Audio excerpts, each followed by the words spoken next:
అందరికీ నమస్కారం. తెలంగాణ రాష్ట్ర ప్రజలకు ఎన్నికల ముందు కాంగ్రెస్ పార్టీ ఇచ్చిన మాట ప్రకారం ఇందిరమ్మ ఇండ్లు ఇవ్వాలని చెప్పేసి ప్రజలకు ఇచ్చిన మాట నిలబెట్టుకోవడం కోసం ప్రతి నియోజకవర్గానికి 3500 ఇందిరమ్మ ఇండ్లను ఇచ్చే ప్రక్రియ మొదలైంది. మా వైరా నియోజకవర్గ మండలాల్లో ఇంకా ప్రక్రియ కొనసాగుతూ ఉంది. ఇందిరమ్మ ఇండ్ల ప్రక్రియ ఇంకా పూర్తి కాలేదు. అధికారులు సర్వేలు చేస్తూ ఉన్నారు.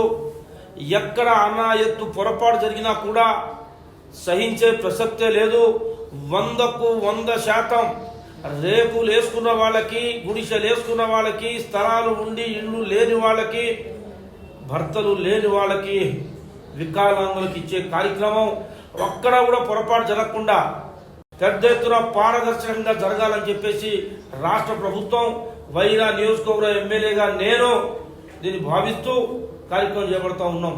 ఇంకా ఇందిరమ్మ ఇండ్ల ప్రక్రియ పూర్తి కాలేదు. ఎక్కడైనా పొరపాట్లు టీఆర్ఎస్ పార్టీ వాళ్ళు మనల్ని బదనాం చేసే పరిస్థితి వస్తుంది, డబ్బులు తీసుకుంటారని చెప్పేసి అటువంటి వాటన్నిటికీ దూరంగా ఉంటూ ఎక్కడ బదనాం కాకుండా అధికార యంత్రాంగం పెద్ద ఎత్తున జాగ్రత్త తీసుకోవాల్సిన అవసరం ఉంది.